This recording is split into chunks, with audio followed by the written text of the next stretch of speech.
왜 예수님을 믿어야 하는가? 이것이 오늘 말씀의 주제이고 중요한 주제입니다. 중국 당나라에 거의 시의 신이 아닌가라고 일컬음을 받는 이태백하고 두보가 있습니다. 그 중에 두보의 시 중에 이런 것이 있습니다. 꽃 한 조각 떨어져도 봄빛이 줄거늘 수만 꽃잎 흩날리니 슬픔의 건드리. 벚꽃 날리는 거리에서 쓴 시입니다. 이 시를 보고 소설가 김훈은 이렇게 평했습니다.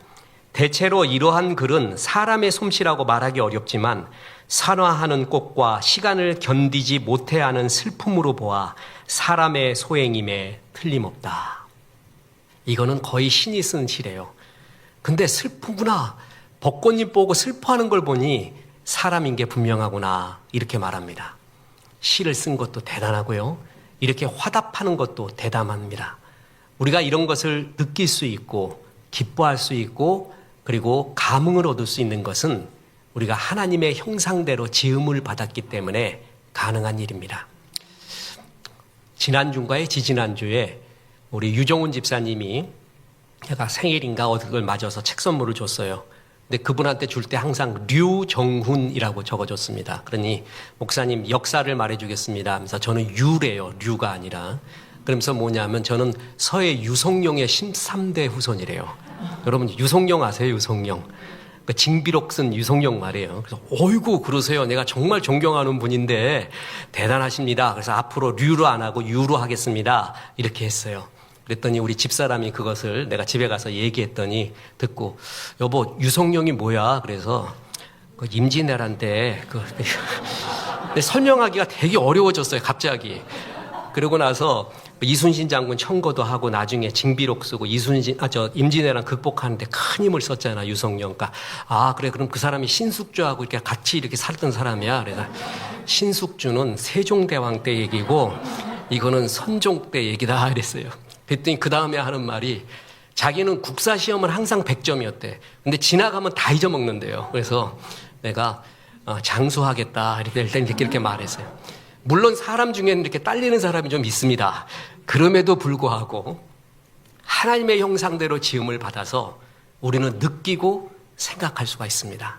그래서 오늘 본문의 첫 번째 교훈이 뭐냐면 하나님의 형상대로 사람이 창조되었다라는 것입니다. 자, 보세요. 생물학자인 돌프 빈더라는 사람이 사람의 몸값을 완전히 물리적 입장에서 계산해 봤어요. 사람 몸값이 얼마 정도 나가는가? 그랬더니 체중 150파운드의 사람을 물질로 따져본다면 $2 98센트에 불과하다. 한 주먹의 석회와 못 한 개 정도의 철, 차 한 잔 정도 달게 만들 수 있는 정도의 설탕과 비누 5장을 만들 만큼의 지방, 성냥 5갑을 만들 수 있는 인과 그 외에 몇 가지 물질이 더 나오는데 이것을 다 값으로 따지면 $2 98센트 정도가 된다. 사람을 모든 걸 빼버리고 물질적 요소로 계산해 보니까 $3가 안 넘는다는 얘기입니다. 유물론, 진화론, 무신론적 천문학자들은 서로가 지금 결합되어 있습니다. 그래서 우리 인간을 수소와 헬륨 덩어리로부터 나왔다고 합니다. 그래서 무기물로부터 유기물이 나오고 유기물이 기적 같은 진화를 거듭하여 오늘 인간이 되었다고 합니다. 유물론, 진화론, 무신론적 천문학자의 공통적인 말이 뭐죠? 인간 기원을 물질로부터 찾는 것입니다. 우리는 물질로부터 나왔다는 겁니다. 인간을 물질적으로 분해하면 석회, 철, 설탕, 지방, 인 등이 겨우 나올 것입니다. 그런데 이것으로 인간을 분석했다고 말할 수가 있습니까? 우리가 느끼고 있는 사랑, 이성, 배려, 희망, 용기, 감사, 위로 같은 이 정신적인 아름다움은 어떻게 설명할 수가 있습니까? 인간은 물질적인 요소로만 구별지을 수 없는 고귀한 존재입니다. 성경은 우리를 가리켜 창세기 1장 27절에 이렇게 말합니다. 하나님이 자기 형상, 곧 하나님의 형상대로 사람을 창조하시되 남자와 여자를 창조하시고. 무슨 말이냐 하면 동물은 동물같이 만들었대요. 사자는 사자같이 만들고요. 독수리는 독수리같이 만들었습니다. 근데 사람은 사람같이 안 만들고 사람은 하나님같이 만들었다는 얘기입니다. 그래서 나를 더 알기 위해서는 하나님을 깊이 알아야 됩니다. 하나님을 알수록 나를 더 알아가는 것입니다. 하나님의 형상대로 우리를 만들었다는 것은 하나님의 마음, 하나님이 갖고 있는 지혜, 하나님의 생각, 하나님의 능력 일부를 우리에게 그대로 전수했다라는 이야기입니다. 그래서 인간은 다른 동물들과는 달리 노래할 줄 알고 시를 쓰고 그림을 그립니다. 양심도 있고 도덕 윤리가 있고 아이러니를 말할 수 있고 불협화음을 이야기할 수 있고 예술을 만들어낼 수 있으며 지구를 통째로 부술 수도 있을 정도의 과학을 발전시키는 이성의 힘까지도 전부 하나님이 주신 겁니다. 하나님의 형상대로 지음을 받았기에 이 모든 인간의 능력이 가능한 것입니다. 그래서 우리가 한 사람을 가리켜 저 사람 돈이 없다, 건강이 없다, 지위가 없다, 학벌이 없다, 그래서 너는 한 3등급, 5등급쯤 돼 라고 말하는 마귀의 소리에 귀 기울이지 마십시오. 그런 것은 우리의 가지고 있는 능력과 은혜의 100이라고 하면은 10도 안 되는 것입니다. 마귀는 우리를 상품으로 분류하지만 우리는 그렇게 분류될 수 없는 하나님의 형상대로 지음받은 고귀한 존재입니다. 그리고 복음은 오늘 두 번째로 말하는 것이 있습니다. 그런데 인간이 하나님을 떠났다라는 것입니다. 이렇게 하나님의 형상대로 지음받은 인간이 하나님과 동행하며 살아야 되는데 하나님을 떠나서 자기가 주인 되어 살아가고 있습니다. 이것을 가리켜 성경은 죄라고 말합니다. 자, 보겠습니다. 요한복음 16장 9절에 죄에 대하여라 함은 그들이 나를 믿지 아니하며, 우리가 흔히 죄라 그러면 살인하고 강도하고 간음하고 도둑질하고 이건 죄들이에요. 죄들. 성경이 말하는 죄는 하나님의 창조물인 우리가 하나님을 떠나서 하나님을 거부하고 내가 주인 되어 살아가고 있는 상태, 그것을 죄라고 말합니다. 물론 하나님을 떠난 사람들 중에서 그리스도인보다 더 양심적이고 더 도덕적이고 더 젠틀하고 더 인격적이고 더 멋진 사람도 있어요, 없어요? 예, 많아요. 있을 정도가 아니라 많습니다. 그럼에도 불구하고 그들은 하나님을 떠나 살고 있습니다. 여러분, 이완용이라고 아십니까? 이완용 하면 여러분 떠오르는 게 뭐예요? 예, 매국노 나라 팔아먹은 놈, 그냥 다른 아무것도 생각하지 않죠. 이완용이 시를 잘 쓰는 거 아세요? 글도 너무 잘 씁니다. 그래서 서예, 한국 서예 그 심사도 하고요. 심지어는 풍문에 의하면 광화문 형판도 썼다는 말이 있고, 일본의 천황이 그 이완용의 글에 반해서 휘호를 써달라고 할 정도였습니다. 그렇게 글도 잘 쓰고, 그 사람이 독립협회 만들고 독립문 만드는데 제일 많은 후원금을 냈습니다. 그래서 독립문이 세워질 때 그가 기조연설을 합니다. 그것 또한 너무나 잘합니다. 영어를 굉장히 잘했습니다. 당시 순조의 마지막 왕 순조의 영어 선생 스승이었습니다. 한마디로 최고의 엘리트였습니다. 그런데 우리는 그런 생각 하나도 안 하죠? 이완용 그러면 떠오르는 게 뭐예요? 나라 팔아먹은 거예요. 그 하나가 모든 것을 잡아먹습니다. 예수 안 믿는 사람 중에 훌륭한 사람 되게 많아요. 멋진 사람도 많은데 그가 하나님을 떠나 있어요. 그것을 가리켜 죄인이라고 말합니다. 어쩔 수 없습니다. 그래서 하나님을 떠난 인간은 적극적으로 하나님을 거부하고 반대합니다. 하나님 이야기가 나오면 반대하고 거부하고 싸우려고 드는 적극적인 죄인이 있고, 소극적으로는 하나님에 대해 관심을 가지지 않습니다. 이렇게 하나님을 떠나 적극적인 죄와 소극적인 죄를 범하고 있습니다. 그 결과 우리 인간은 항상 공허해집니다. 내가 누구인가라는 정체성의 혼란, 그리고 무엇을 성취하고 무엇을 이루었다 할지라도 알 수 없는 공허감에 휩싸이게 됩니다. 염려와 불안, 두려움, 쫓김이 항상 가득합니다. 이거 없는 사람 있습니까? 있는 게 당연합니다. 왜 그런 줄 아세요? 하나님을 떠나 있기 때문에 그렇습니다. 그런 사람들의 심리에는 항상 염려와 근심, 불안, 두려움, 쫓김, 이런 존재론적 불안이 가득하게 돼 있습니다. 인간의 마음의 평화를 그토록 얻고 싶어 합니다. 내 마음의 평강을 못 얻는 이유, 그것은 하나님을 떠나 있기 때문에 그렇습니다. 그리고 무엇을 해도 이 공허함을 메꿀 수가 없습니다. 사람들은 쾌락과 중독에 빠지게 됩니다. 그리고 이 세상은 하나님을 거부하는 가치관과 문화로 가득 차졌습니다. 우리가 흔히 이런 말 하잖아요. 인류 모두가 전쟁에 쓰는 비용을 전부 없애버리고 자연을 지키고 우리의 복리 후생을 위해 쓰면 얼마나 좋을까. 누구나 그런 생각을 합니다. 근데 안 됩니다. 제가 예언하는데 절대 안 됩니다. 예수님 다시 오실 때까지, 이 세상이 심판받는 그날까지 이 죄와 전쟁의 역사는 끊임이 없을 것입니다. 왜냐하면 하나님을 떠난 죄성이 자꾸 글로 끌고 갑니다. 보십시오. 기록된 역사 5,600년 동안에 전쟁이 없었던 기간은 292년 정도. 전체 우리의 역사가 100이라고 치면은 93%가 계속 전쟁이 있었다라는 이야기입니다. 끝없는 전쟁의 역사. 스웨덴의 스톡홀름 국제평화연구소에서 매년 발표하는 세계 군사비 지출 2024 보고서에 의하면은 작년에 전 세계가 군사비로 지출한 총액은 약 2조 4,400억 달러입니다. 2조 달러가 넘어요. 2조 4,400억 달러.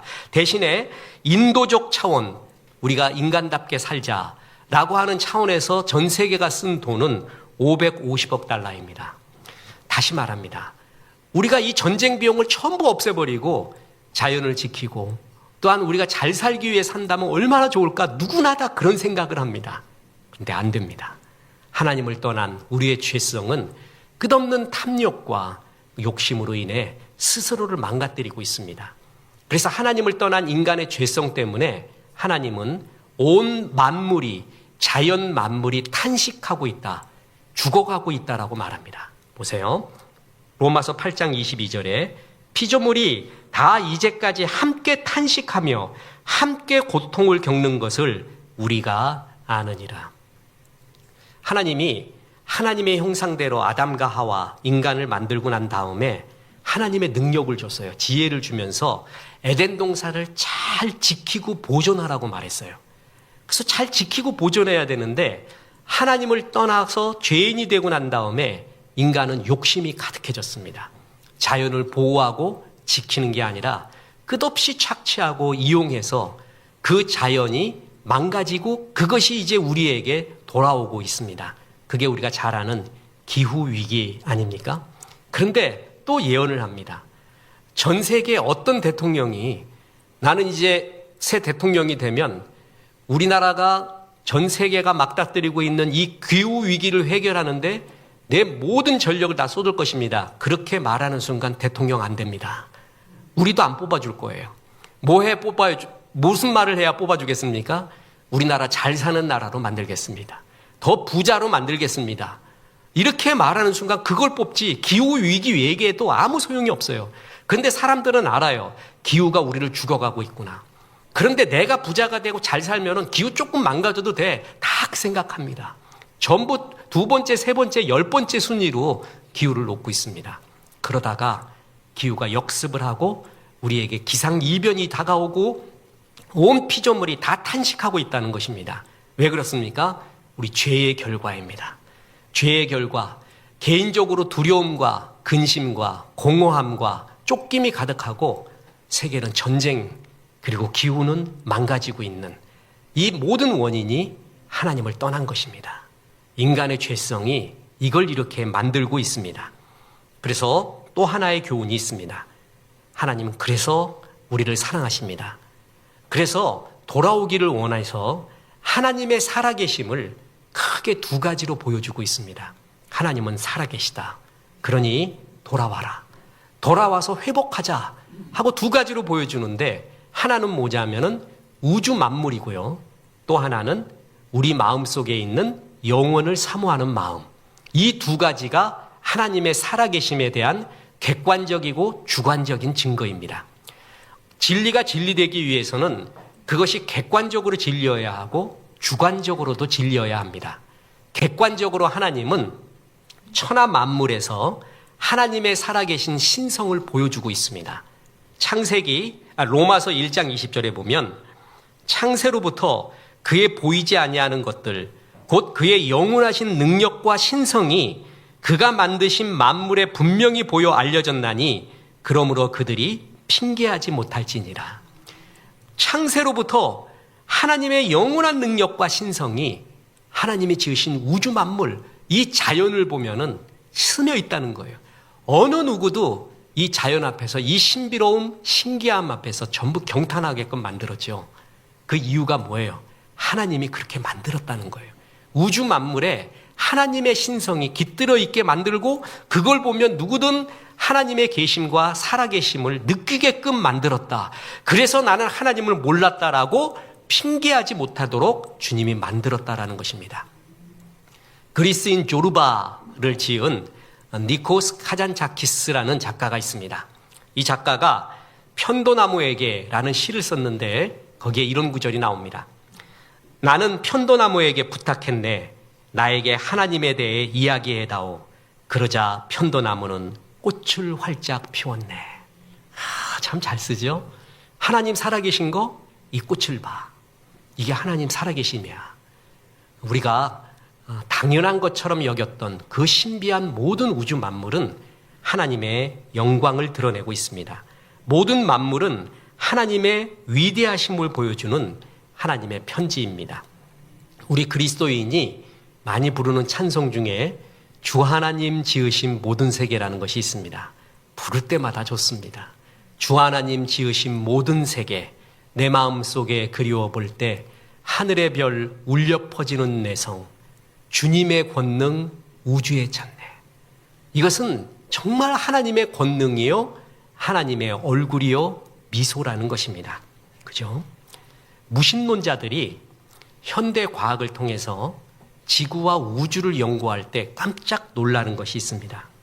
우주가, 그리고 우리 지구가 우리 지구에서 사람들이 살기에 너무나 완벽한, 누가 꼭 만들어 놓은 것 같은 미세 조종을 한 듯한 완벽한 우주와 완벽한 지구라는 것입니다. 마치 세밀하게 조절되어 있어서 인간이 살 수 있는 조건을 완전히 완벽하게 만들어 놓은 것처럼 보였다. 그래서 이 우주를 가리켜 fine-tuned universe, 미세 조종된 우주라고 말합니다. 그냥 우주가 아니라 아주 우리를 살게끔, 지구가 있게끔, 우리가 인간이 살게끔 만들어 놓은 것 같다. 지금 이 이야기는 그리스도인 천문학자가 아니라 무신론자 천문학자가 하는 말입니다. 그래서 우주에 보면 기본이 되고 본질이 되는 강력한 힘 4가지가 있다고 합니다. 하나가 중력 상수, 전자기력, 강력 핵력과 양력, 이런 기운들, 에너지가 있대요.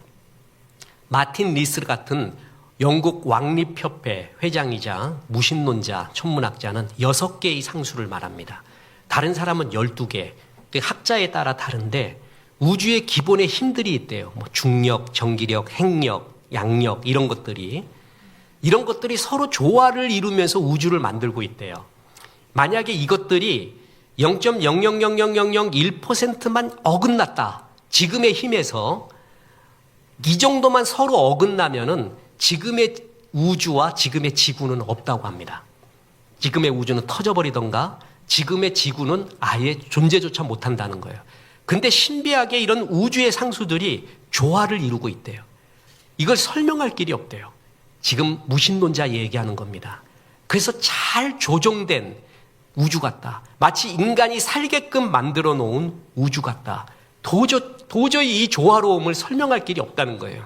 그래서 마틴 리스, 아까 그 무신론 천문학자 같은 경우에는 이걸 설명할 수 있는 길은 3가지밖에 없다.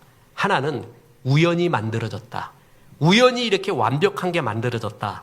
그런데 나는 과학자의 양심으로서 우연이라는 말을 할 수가 없다. 이건 우연이 안 된다. 예를 들어서 영국의 어느 인쇄소가 폭파됐습니다. 폭탄을 맞아서. 그래서 활자들이 다 날아가 갖고 어디 사막에 꽂혔는데 그 활자가 전부 브리테니카 사전을 만들어 버렸어요. 여러분, 이런 확률이 있다고 하면은 그냥 듣지도 않을 겁니다. 여러분, 웃어버릴 것입니다. 그 확률보다 더한 확률로 우연히 우주가 이렇게 조화를 이루는가? 나는 과학자의 양심으로 우연이라는 말은 못 쓰겠다. 그럼 두 번째 가설이 있는데 그것은 절대 신이 이렇게 만들었다면 가능하다. 그런데 나는 무신론자이기 때문에 신의 존재, 신이 만들었다는 건 거부한다. 그래서 세 번째 가설인 다중우주를 찬성한다. 우주가 무지하게 많대요. 그냥 많은 게 아니라 무한대로 많은데 무한대로 많은 우주 가운데서는 지금과 같은 미세 조정된 완벽한 우주가 하나쯤은 존재하지 않겠는가? 그게 다중우주론이 나오게 된 동기입니다. 다중우주에 대한 것은 여러분 석사 논문도 없습니다. 그건 소설이기 때문에 증명할 길도 없는 거예요. 지금 무신론자들도 무슨 얘기하냐면은 이 우주 만물, 특히 지구, 만들어진 이 지구, 이 속에서 살고 있는 우리의 모습은 이건 신비라는 거예요. 있을 수 없는 확률 속에서 우리가 살고 있다는 거예요. 당연하죠. 주 하나님이 지었기 때문에. 그래서 창세로부터 그의 보이지 아니하는 것들, 그의 영원한 능력과 신성이 그가 만드신 만물에 분명히 보여 알려졌습니다. 그런데 그 하나님을 인정하면 되는데 하나님을 끝내 인정하지 않으면서 하는 말이 다중우주나 이런 이야기를 하고 있는 거예요. 그들 나중에 하나님 앞에 핑계치 못할 것입니다. 천문학자들 정말 하나님의 살아계심을 이 우주의 조화를 보면서 더욱더 느낄 수가 있을 것입니다. 객관적으로 우주 만물을 보면 하나님의 살아계심을 우리에게 보여줬습니다. 그리고 너희는 하나님을 떠난 인간이다. 하나님께로 돌아와라. 그리고 주관적으로 하나님의 살아계심을 보여주는 게 우리 마음속에 있는 영원을 사모하는 마음을 주셨습니다. 그래서 전도서 3장 11절에 보면 하나님이 모든 것을 지으시되 때를 따라 아름답게 하셨고 또 사람들에게는 영원을 사모하는 마음을 주셨느니라. 사람한테 주신 하나님의 최고의 선물, 이것은 어느 누구도 예외 없습니다. 하나님을 안 믿는 사람 누구에게도 영원에 대한 생각을 불어넣어 줬어요. 사람은 내가 누구며 어디서 와서 어디로 가는가, 죽음은 뭐고 죽음 이유는 뭔가, 이에 대한 생각을 떨칠 수가 없습니다. 그게 영원을 사모하는 마음이에요. 영원에 대한 마음을 누구에게나 다 줬습니다. 사람은 빵으로만 살 수 없습니다. 이 빵 먹는 날도 그친 날이 있는다라는 걸 알죠? 핸드폰도 깜빡거리는 게 끝나는 날이 있다라는 걸 알듯이 말이에요. 빵만 잘 먹는다 그럼 돼지죠. 나는 빵 대신에 음악도 있어야 돼요. 사람은 예술도 있어야 되고 노래도 시도 있어야 되고 커피도 있어야 돼요. 그죠? 그래야 사람 살이잖아요. 난 커피 주신 하나님께 얼마나 감사하는지 몰라요. 제일 싼 값에 가장 낭만의 세계로 바로 들어갈 수 있는 게 커피라고 저는 봅니다. 특히 비 오는 날 얼마나 좋아요. 기도 제목이 하루에 2잔 먹는 겁니다. 지금은 1잔 먹는데. 사람은 빵으로만 살 수 없고 음악과 노래와 시와 커피가 있어야 돼요. 여기까지가 멋지게 사는 사람이에요. 근데 그것만 있어서는 안 됩니다. 그 둘이 있어도 안 돼요. 더 멋진 것은 영원에 대한 답이 있어야 돼요. 만족이 있어야 돼요. 내가 누군가. 자라투스트라, 니체가 끝없이 탐구한 게 뭐예요? 자라투스트라요, 너는 왜 살아있니? 어디서, 어째서, 왜, 무엇을 위해 사는지도 알지 못하고 지금까지 살고 있다는 것이 부끄러운 일 아닌가? 끝없이 철학가들이 탐구한 게 뭐냐면 영원이에요. 내가 누군가예요. 인문학은 한마디로 내가 누군가에 대한 질문이에요. 그런데 그 내가 누군가에 대한 질문은 성경 창세기 1장 1절에 다 나와 있어요. 태초에 하나님이 천지를 창조하시니라.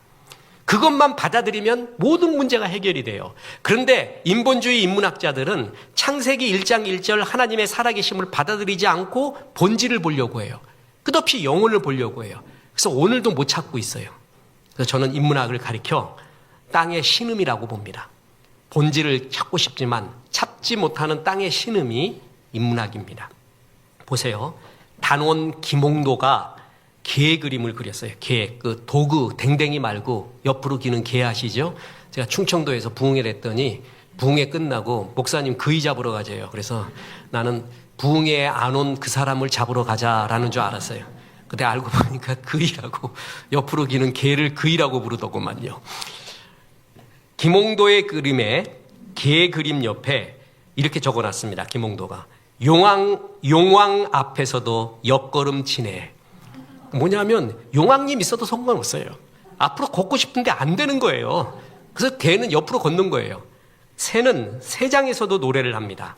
노래하는 것이 태어난 이유이기 때문에 그렇습니다. 사람은 아무리 많은 것을 소유하고 성취하고 성공해도 결코 만족하지 못합니다. 그 허무함과 빈 공간을 이길 틈이 없습니다. 영원히 채워지지 않을 때 그것은 하나님만이 채워줄 수 있는 공간입니다. 이 영혼에 대한 사모함 때문에 주 앞에 돌아온 대표적인 사람이 두 사람이 있습니다. 한 사람이 C.S. 루이스고 또 한 사람이 우리나라의 이어령 교수입니다. C.S. 루이스, 옥스퍼드 대학의 최고의 학자죠. 이 사람이 하나님을, 예수님을 바라볼 때 어떤 동기로 바라봤냐 하면 그의 마음속에 지울 수 없는 영혼에 대한 그리움, 그거를 그는 독일어로 젠주크라고 말했습니다. 영혼이 지울 수 없는 그리움, 영혼에 대한 그리움이 있대요. 이게 만약에 잠깐 있다가 생기는, 없어지는 생각이라면 괜찮은데 지울 수 없대요. 어렸을 때부터. 도대체 나는 영혼에 대한 그리움이 왜 있을까? 그것 때문에 주님을 만난 사람이 C.S. 루이스예요. 이어령 교수도 그렇습니다. 그가 간증도 했고 제가 직접 만나 물어보기도 했습니다. 왜 하나님을, 예수님을 믿게 됐습니까? 두 가지라고 하죠. 하나는 자기 딸 이미나, 딸이 병들어 죽어갈 때 자기의 어떤 문학적인 표현으로도 자기가 알고 있었던 최고의 문학적인 위로의 말로도 딸은 한 점도 위로를 받지 못하더래요. 하나님 앞에 가서 기도하고 부르짖고 찬송하고 왔을 때 딸의 얼굴에 평안이 있는 걸 보았대요. 자기는 자기가 배워왔던 인문학의 한계를 거기서 보았대요. 또 하나, C.S. 루이스와 똑같습니다. 어릴 때부터 갖고 있었던 지울 수 없는 허무함이 있었대요. 자기는 소풍 가는 게 싫었대요. 왜 싫습니까? 그러니까 오는 게 싫어서, 소풍에서.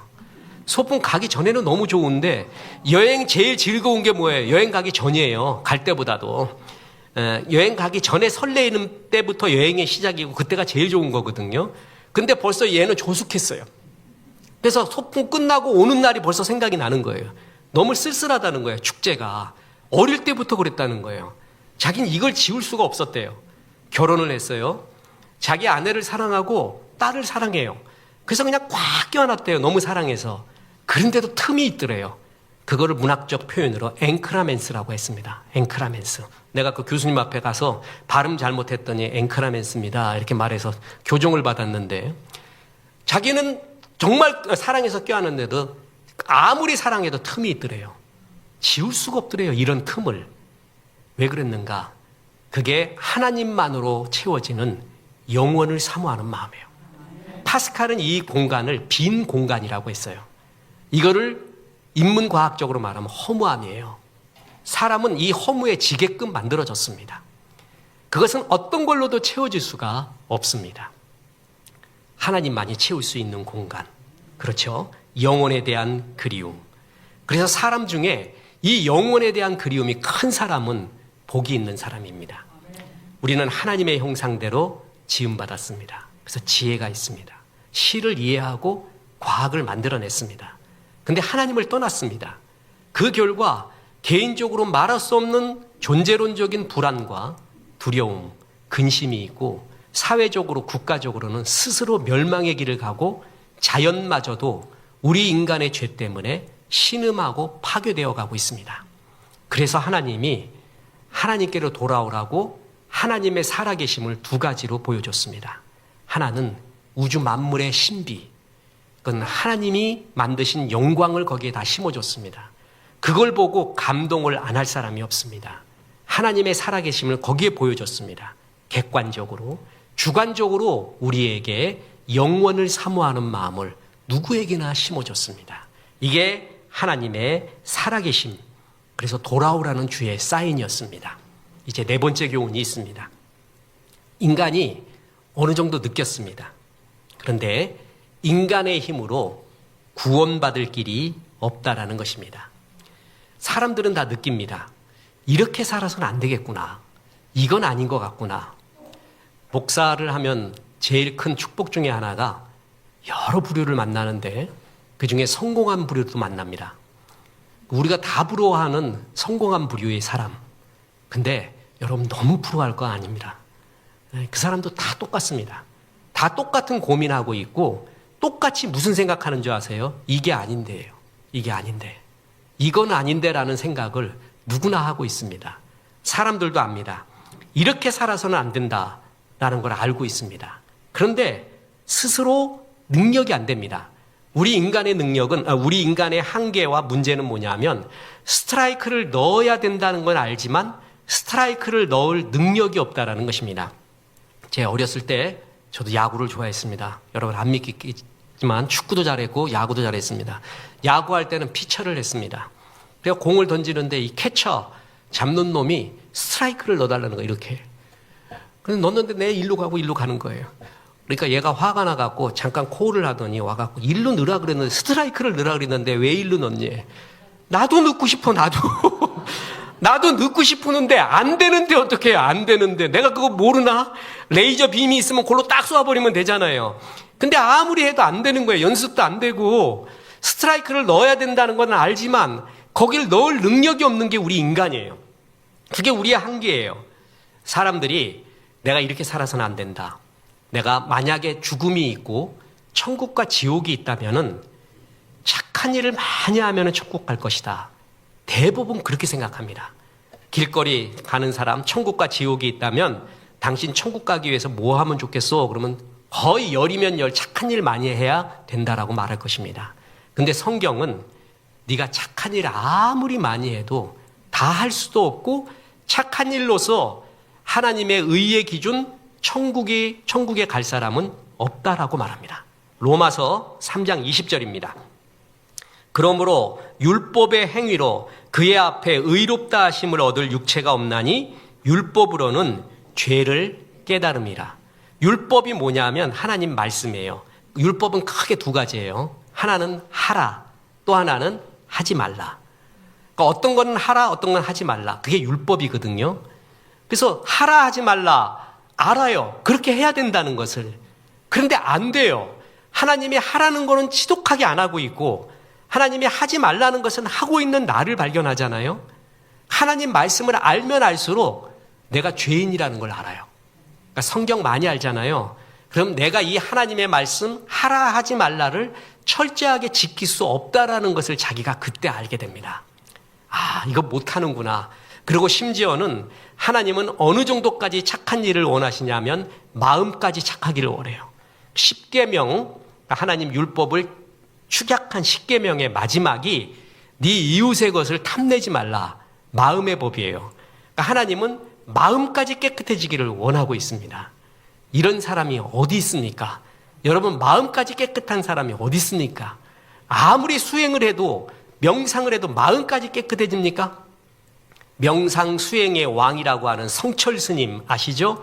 그 성철 스님이 죽을 때 스님들은 열반송을 남깁니다. 처음 자기가 스님이 됐을 때 입적송, 도를 깨달았을 때 오도송, 그리고 죽어갈 때 열반송을 해요. 그 성철 스님의 열반송이 제일 유명하잖아요. 뭐라 그래요? 평생 수행했던 그분이 내가 평생 선남 선녀를 속여서 무간지옥이 내 눈앞에 있구나. 자기가 아는 거예요. 진짜 아무리 수행을 해도 마음까지 또 모든 것이 깨끗해지지 않는다는 것을 본인이 압니다. 여러분 재림예수 2단 교주들 알죠? 재림예수도 자기가 하나님이라는 사람도 있어요. 근데 세 사람은 알아요. 세 부류는. 저 사람이 재림예수도 하나님도 아니라는 것은 세 사람이 정확하게 알아요. 일단 누가 아냐면 아내가 알아요. 아내가. 내 남편 재림예수 그리고 하나님 아니라는 거 아내가 너무나 잘 알아요. 예수라 그럴수록 한참을 웃을 거예요. 그죠? 또 하나 아들과 딸이 잘 압니다. 우리 아버지 재림예수나 하나님 아니라는 걸 아들과 딸이 잘 알고 또 누가 잘 알까요? 자기가 알아요. 자기가 아니라는 거 알아요. 내가 그렇게 깨끗하지 못한다는 걸 다 자기가 알고 있어요. 율법의 행위로서는 착한 일로서는 구원을 얻을 육체가 없다. 의인은 없나니 하나도 없다고 했습니다. 만약에 착한 일로 하나님이 천국 가게 하고 지옥 가게 한다면 너무 불공평합니다. 왜 불공평한 줄 아세요? 착한 일은 누가 잘할 수 있어요? 건강한 사람이 잘해요. 그리고 돈 많은 사람이 잘해요. 돈이 없고요. 건강하지 않을 때 자기 몸 챙기기도 어려운 사람들은 선한 일 하기 너무나 어렵습니다. 왜 건강하고 부한 사람이 착한 일 더 할 수 있거든요. 얼마나 불공평합니까? 그것은 불공평한 모습이잖아요. 하나님이 우리에게 구원받을 길이 스트라이크를 넣을 능력이 없는 우리에게 주시는 선물이 바로 예수님입니다. 그래서 이 죄를 해결하기 위하여 하나님은 당신의 아들 예수 그리스도를 이 땅에 보내주셨습니다. 그런데 하나님의 아들 예수님이 이 땅에 오신 모습이 너무나 초라합니다. 태어나신 곳은 왕과 고관 대작이 있는 구중궁궐이 아니라 베들레헴, 이름 없는 마구간입니다. 낮고 헐하게 오셨습니다. 그리고 당시에 가장 낮은 직업으로 여겼던 목수의 아들로 태어납니다. 왜 그랬는지 아세요? 우리가 우리 자신을 압니다. 내가 지금 잘 살고 있는 듯해도 나의 내면은, 나의 모습은 마구간과 같구나. 목수의 삶과 같구나. 돈도 어느 정도 있고 명예도 있는 것 같지만 자기가 압니다. 늘 이렇게 눈물을 흘립니다. 그런 사람들에게 그 낮은 데로 오신 예수님이 누구든 나에게로 오라는 거예요. 예수님은 이해해 주신다라는 것입니다. 수고하고 무거운 짐진 자들아 다 내게로 와라. 내가 너를 쉬게 하리라 하면서 예수님은 낮고 낮게 오셨습니다. 그래서 누구든 어느 누구든 수고하고 무거운 짐이 있는 자가 예수님께 나올 수 있게끔 주님이 길을 열었습니다. 그리고 우리 힘으로 안 되는 구원의 길을 예수님께서는 우리의 모든 죄를 짊어지고 십자가에 죽으셨습니다. 그래서 요한복음 3장 16절에 하나님이 세상을 이처럼 사랑하사 독생자를 주셨으니 이는 그를 뭐 하는 자마다 믿는 자마다 멸망하지 않고 영생을 얻게 하려 하심이라. 요한일서 1장 7절에 그 아들 예수의 피가 우리를 모든 죄에서 깨끗하게 하실 것이요. 모든 죄라고 했습니다. 그 죄에는 내가 하나님을 떠나서 내 마음대로 살고 있었던 가장 큰 죄, 그리고 과거, 현실, 미래에 지을 수많은 죄들, 그 모든 죄예요. 그게 모든 죄예요. 그 모든 죄에서 깨끗하게 하실 것이요. 죄를 다 씻어주신다는 거예요. 예수님이 우리의 모든 죄를 짊어지고 십자가에 죽으셨습니다. 그 보혈의 피, 예수님이 십자가에 흘리신 피가 우리 모든 죄에서 깨끗하게 하실 것이요. 그래서 죄가 용서를 받게 됩니다. 그래서 하나님의 자녀가 되는 것입니다.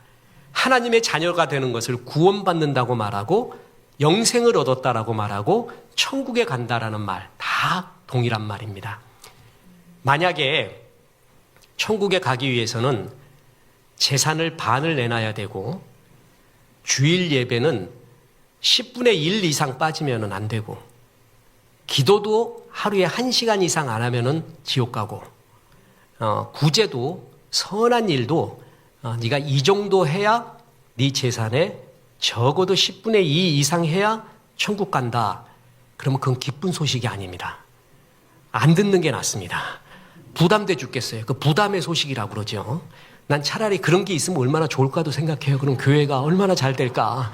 사람들은 정신 바싹 차리고 헌금도 차고 넘칠 것이요, 헌신도 차고 넘칠 것이요, 찬양도 차고 넘치고 기도도 넘칠 것이에요. 그렇게 안 하면 구원 못 받는다 그러면. 성경에 하나님의 말씀인 이유가 뭔지 아세요? 그런 말이 없다는 거예요. 사람이 만들었잖아요. 그럼 그런 말을 집어넣습니다. 그 사람의 유익과 공동체를 위해서 이런 일을 해라, 저런 일을 해라, 저런 일을 해라, 그럼 구원 준다, 천국 간다, 이런 말을 할 거예요. 성경은 그걸 절대 말하지 않고 오직 예수 그리스도를 믿음으로 구원받는데요. 그래서 하나님의 말씀이에요. 이걸 기쁜 소식이라고 합니다. 저는 이 기쁜 소식을 전하기 위해 목사가 된 겁니다. 저는 중학교 2학년 말 때 서울에 있는 정동교회에서 예수님을 그날 영접했습니다. 미국인 선교사님 찬양단이 함께 왔을 때 저는 그날로 인해서 제 인생이 완전히 뒤바뀌었습니다. 저는 바울이 다메섹에서 주님 만난, 그래서 또 인생이 뒤바뀐 것을 100% 이해합니다. 제가 그랬습니다. 그날 예수님을 영접하고 밤새도록 좋아서 하나님을 아버지라고 부르고 내가 이렇게 살아서는 안 되지. 그게 성령님께서 또 하나의 하나님인 성령님이 내 안에서 자꾸 말해준 거예요. 생각을 불러일으킨 거예요. 너 이렇게 살아서는 안 된다고. 공부해야 되고 하나님의 비전 이루기 위해서 준비해야 되고 그게 하루 사이에 내리는 생각이에요. 하루 사이에. 그래서 그 다음날부터 공부를 시작했어요. 그리고 마음에 평강이 넘치고 예수 믿고 그래서 목사까지 되고 이 기쁜 소식을 전하는 것을 가장 큰 사명으로 하고 있습니다. 저는 이런 복음을 전할 때마다 저를 떠올립니다.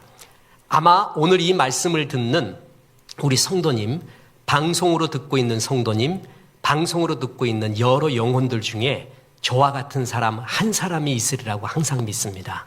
그래서 그 사람을 위해 준비된 말씀입니다. 그래서 그가 그리스도를 영접하면 얼마나 좋을까? 그래서 하나님 자녀가 되어 많은 사람을 주께로 인도하는 복의 통로가 되면 얼마나 좋을까?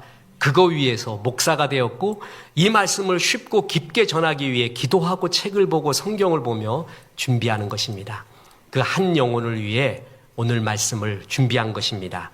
요한복음 1장 12절에 영접하는 자, 곧 그의 이름을 믿는 자들에게는 하나님의 자녀가 되는 권세를 주셨으니 라고 말했습니다.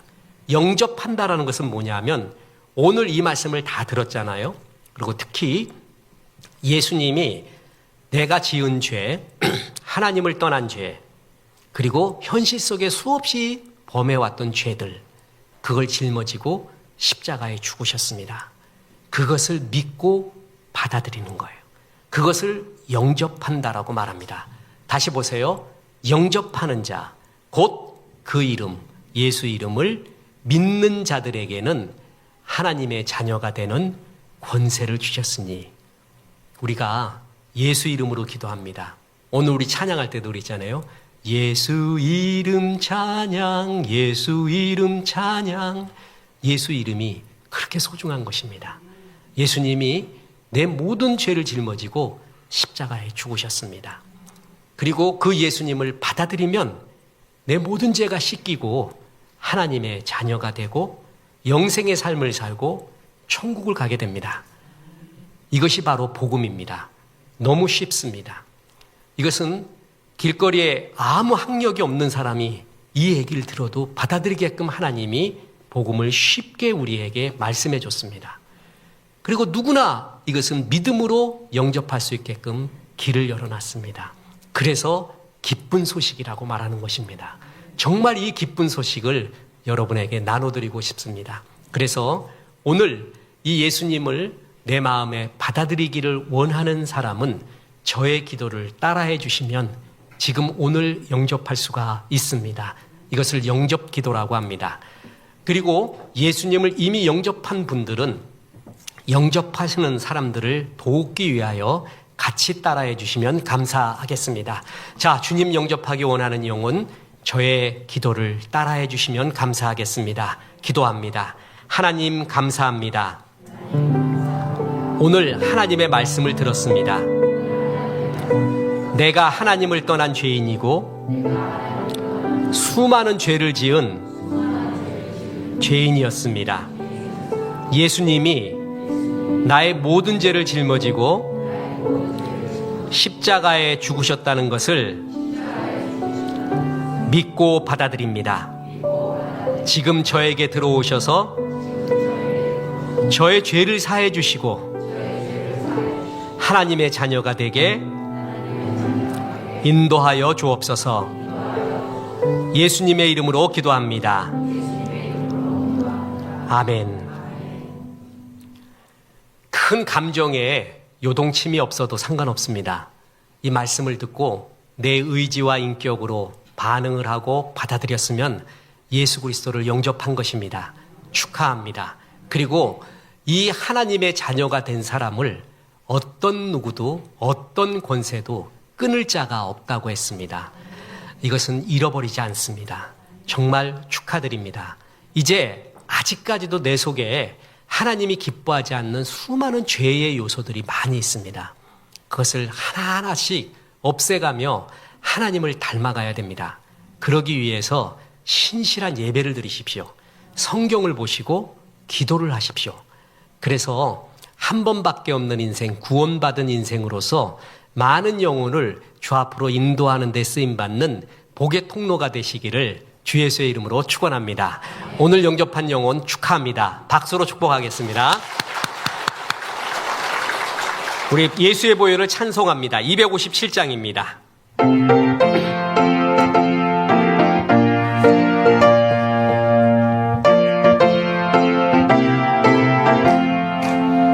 마음에 가득한 의심을 깨치고 지극히 화평한 마음으로 찬송을 부르는 어린 양 예수의 금피로 속죄함 얻었네. 속죄함 속죄함 주 예수 내 죄를 속했네. 할렐루야 소리를 합하여 함께 찬송하세. 금피로 속죄함 금이나 은같이 없어질 보배로 속죄함 받은 것 아니요. 거룩한 하나님 어린 양 아멘 아멘. 그 피로 속죄함 얻었네. 속죄함 속죄함 주 예수 내 죄를 속했네. 할렐루야 소리를 합하여 함께 찬송하세. 그 피로 나 같은 죄인이 용서함 받아서 주 앞에 옳다함 얻는 확실히 믿기는 어린 양 예수의 그 피로 속죄함 얻었네. 속죄함 속죄함 주 예수 내 죄를 속했네. 할렐루야 소리를 합하여 함께 찬송하세. 그 피로 속죄함 얻었네. 이제는 우리 구주 예수 그리스도의 은혜와 하나님의 크신 사랑과 성령님 예수 그리스도 영접한 자 축복하라 말씀하심이 이 말씀에 아멘한 성도들 함께 하셔서 이제부터 끝날까지 크신 영광 받으시옵기를 우리 구주 예수 그리스도 이름으로 축원하옵나이다. 아멘.